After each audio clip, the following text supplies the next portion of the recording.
ಎಲ್ಲ ಕನ್ನಡತಿಯಾಗಿ ವಿದೇಶದಲ್ಲಿ ಛಾಪು ಮೂಡಿಸಿರೋದು ನೋಡಿದ್ರೆ ರೋಮಾಂಚನ ಆಗುತ್ತೆ ಮೇಡಮ್. ಆದ್ರೆ ಒಂದ್ ಬೇಸರ ನನಗೀಗ, ಹಾ ನೀವು 20 ವರ್ಷ 18ರಿಂದ 20 ವರ್ಷ ಅಲ್ಲೇ ಇರ್ತೀರಾ, ಆಮೇಲಿಂದ 17 ವರ್ಷ. ಓಕೆ 17 ವರ್ಷ ಅಲ್ಲಿ ಇರ್ತೀರಾ, ರಿಟರ್ನ್ ಆಗ್ತೀರಾ, ಹಾ. ಕರ್ನಾಟಕಕ್ಕೆ ಬರ್ತೀರಾ. ಹಾ. ಇಲ್ಲೂ ಕೂಡ ಕನ್ನಡದ ಕೆಲವೊಂದು ಸಂಘಟನೆಗಳಲ್ಲಿ ಗುರುತಿಸಿಕೊಳ್ಳುವಂತ ಪ್ರಯತ್ನವನ್ನ ಕೂಡ ನೀವು ಮಾಡ್ತೀರಾ. ಆದ್ರೆ ಅಲ್ಲಿರುವಷ್ಟು ಇಲ್ಲಿ ನಿಮ್ಗೆ ಎಲ್ಲೋ ಒಂದ್ ಕಡೆ ಗುರುತಿಸುವಲ್ಲಿ ವಿಫುಲವಾಯ್ತಾ ನಮ್ಮ ರಾಜ್ಯ ಅಥವಾ ಕನ್ನಡ ಸಂಘಟನೆಗಳು ಅಂತ ನಿಮ್ಗೆ ಎಲ್ಲಾದ್ರೂ ಅನ್ಸಿದ್ಯಾ? ಇಲ್ಲ ಮ್ಯಾಮ್, ಖಂಡಿತ ಅನ್ಸಿಲ್ಲ. ಓಕೆ, ನೀವು ಡಾಕ್ಟರ್ ವಿಷ್ಣು ಸೇನಾ ಸಮಿತಿ ಅಂತ ಕೇಳಿದೀನಿ. ಡಾಕ್ಟರ್ ವಿಷ್ಣುವರ್ಧನ್ ಅವರ ಫ್ಯಾನ್ ಬೇಸ್ ಏನಿದೆ, ಅವರೆಲ್ಲರೂ ಸೇರ್ಕೊಂಡು ಒಂದು ಸಂಘವನ್ನ ಕಟ್ಕೊಂಡಿದ್ದಾರೆ. Okay. ಅವರು ಬರೀ ಸಂಘಟನೆ ಅಲ್ಲ, ಎಷ್ಟು ಸಮಾಜ ಸೇವೆಯನ್ನ ಮಾಡ್ತಾ ಇದ್ದಾರೆ ಅಂತಂದ್ರೆ, ಕನ್ನಡವನ್ನ ಉಳಿಸಿ ಬೆಳೆಸ್ಕೊಂಡು ಹೋಗುವಂತ ನಿಟ್ಟಿನಲ್ಲಿ ಕೆಲಸ ಮಾಡ್ತಾ ಇದ್ದಾರೆ.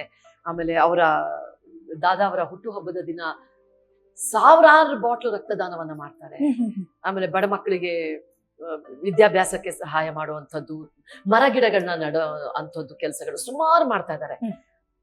ನಾನು ಈ ಮರ ಗಿಡಗಳನ್ನ ತುಂಬಾ ಮಾಡ್ತೀನಿ. ಟ್ರೀ ಪ್ಲಾಂಟೇಶನ್ ಏನಿದೆ, ಸಸಿ ನೆಡೆಯುವಂಥದ್ದು ಸಿಕ್ಕಾಪಟ್ಟೆ ಇಲ್ಲಿ ಭಾರತಕ್ಕೆ ಬಂದ್ಮೇಲೂ ಮಾಡಕೊಳ್ಳೋಕೆ ಶುರು ಮಾಡಿದ್ದೀನಿ. ಅದ್ರ ಮೂಲಕ ನನ್ನನ್ನ ಗುರುತಿಸಿ ಅವರ ಸಂಘಟನೆಗೆ ಬರಮಾಡ್ಕೊಂಡಂಥವ್ರು ನನಗೆ ಮನೆ ಮಗಳ ಒಂದು ಸ್ಥಾನವನ್ನ ಕೊಟ್ಟಿದ್ದಾರೆ. ಸಿಕ್ಕಾಪಟ್ಟೆ ಎಂಥ ಒಂದು ಗೌರವ ಕೊಡ್ತಾರೆ ಅಂತ ಅಂದ್ರೆ, ಎಷ್ಟು ವಿಶ್ವಾಸ ಕೊಟ್ಟಿದ್ದಾರೆ ಅಂತ ಅಂದ್ರೆ, ತುಂಬಾ ಪ್ರೀತಿ ವಿಶ್ವಾಸ ಕೊಟ್ಟು ನನಗೆ ಒಂದು ಪೊಸಿಷನ್ ಕೂಡ ಇಲ್ಲ, ನೀವು ಬರ್ಬೇಕು ಸಂಘಟನೆಯಲ್ಲಿ, ಈ ರೀತಿಯಾಗಿ ಮಾಡ್ಬೇಕು ಅಂತ ನಾನು ಹೇಳಿದೆ. ಏನ್ ಮಾಡ್ತಾ ಇದೀನೋ ಮಾಡ್ಕೊಂಡು ಹೋಗ್ತೀನಿ, ಆ ಗೌರವ ಖಂಡಿತವಾಗಿಯೂ ಇರುತ್ತೆ, ನೀವೆಲ್ಲ ತುಂಬಾ ಒಳ್ಳೆ ಕೆಲಸ ಮಾಡ್ತಾ ಇದ್ದೀರಾ ಅಂತ ಹೇಳಿ ಅವ್ರು ಆ ರೀತಿ ಗುರುತಿಸಿದ್ದಾರೆ. ಈಗ ಭರತನಾಟ್ಯ ಕ್ಷೇತ್ರದಲ್ಲೂ ಕೂಡ ಮತ್ತೆ ಹೋಗೋದಾದ್ರೆ ಕ್ವಶನ್ಗೆ, ಹಲವಾರು ಅವಾರ್ಡ್ಗಳನ್ನ ತಗೊಂಡಿದ್ದೀರಾ ನೀವು. ಏನೇನ್ ಅವಾರ್ಡ್ ತಗೊಂಡಿದ್ದೀರಿ, ಏನೇನ್ ಸಾಧನೆಗಳು ಮಾಡಿದ್ದೀರಾ ಮೇಡಮ್?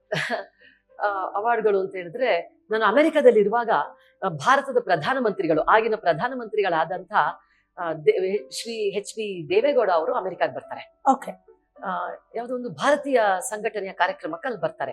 ಅವಾಗ ಪ್ರಧಾನಮಂತ್ರಿಗಳಾಗಿದ್ರು ಅವರು. ಆ ಸಂದರ್ಭದಲ್ಲಿ ನಾನ್ ಮಾಡ್ತಾ ಇದ್ದಂತ ಭರತನಾಟ್ಯ ಕೆಲಸವನ್ನ ನೋಡಿ, ಪಾಶ್ಚಿಮಾತ್ಯ ದೇಶದಲ್ಲಿ ನಮ್ಮ ಭಾರತೀಯ ಸಂಸ್ಕೃತಿಯನ್ನ, ಭಾರತೀಯ ಶಾಸ್ತ್ರೀಯ ನೃತ್ಯವನ್ನ ಇವರು ಬೆಳೆಸ್ತಾ ಇದ್ದಾರೆ ಅಂತ ಹೇಳಿ ನನ್ಗೆ ನಾಟ್ಯ ಕೋವಿದೆ ಅನ್ನೋಂತಹ ಒಂದು ಬಿರುದನ್ನ ಅಲ್ಲಿ ಕೊಡ್ತಾರೆ. ಓಕೆ, ಸೊ ಅದು ನನ್ನ ಮೊಟ್ಟ ಮೊದಲ ಅವಾರ್ಡ್. ಅದು ಒಂದು ಅಂತಾರಾಷ್ಟ್ರೀಯ ಮಟ್ಟದಲ್ಲಿ ನಮ್ಮ ನ್ಯಾಷನಲ್ ಅವಾರ್ಡ್ ನಮ್ಮ ದೇಶದಿಂದ ದೊರಕದಂತದ್ದು. ಆದ್ರೆ ಅಮೆರಿಕಾದಲ್ಲಿ ಆ ನಾಡಿನಲ್ಲಿ ಕೊಡ್ತಾರೆ. ಈಗ ನೀವು ಮಾಡ್ತಾ ಇರೋಂಥ ಶಾಸ್ತ್ರೀಯ ಭರತನಾಟ್ಯಂ ಏನಿದೆ ಸ್ವಲ್ಪ ಓಲ್ಡ್ ವರ್ಷನ್ ಅಂತ ಕೆಲವ್ರ ಮನ್ಸಲ್ಲಿ ಇದೆ.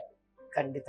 ಜೊತೆಗೆ ಈಗ ಆಧುನಿಕ ಯುಗಕ್ಕೆ ನಾವು ಹೊಂದ್ಕೊಳ್ತಾ ಇರೋದ್ರಿಂದ ಈ ಕ್ಲಾಸಿಕಲ್ ಡ್ಯಾನ್ಸು ಅಥವಾ ಸೋಲೋ ಡ್ಯಾನ್ಸು, ಇನ್ನು ಪಾಶ್ಚಿಮಾತ್ಯ ಡ್ಯಾನ್ಸ್ ಗಳಿಗೆ ಒಪ್ಕೊಳ್ತಾ ಇದ್ದಾರೆ ಈಗಿನ ಯುವ ಜನತೆ. ಏನ್ ಹೇಳ್ತೀರಾ ಅವ್ರಿಗೆ, ಏನ್ ಮೆಸೇಜ್ ಕೊಡ್ತೀರಾ ಮೇಡಮ್?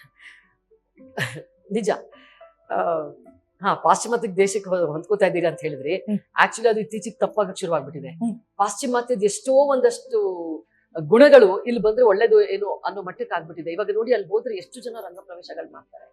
ಇಲ್ಲೇ ಅದ್ರದ್ದು ಸಂಖ್ಯೆ ಕಡಿಮೆ ಆಗ್ತಾ ಇದೆ ರಂಗ ಪ್ರವೇಶದ್ದು. ಅಲ್ಲಿ ತುಂಬಾ ನಮ್ಮ ಭರತನಾಟ್ಯ ಆಗ್ಬಹುದು, ಶಾಸ್ತ್ರೀಯ ಸಂಗೀತ ಆಗಬಹುದು, ಆಮೇಲೆ ಈವನ್ ನಮ್ಮ ವಾದ್ಯ ಏನಿದೆ ಇದನ್ನೆಲ್ಲ ಕಲಿಯೋದು ಅಲ್ಲಿ ಜಾಸ್ತಿ ಆಗ್ತಾ ಇದೆ.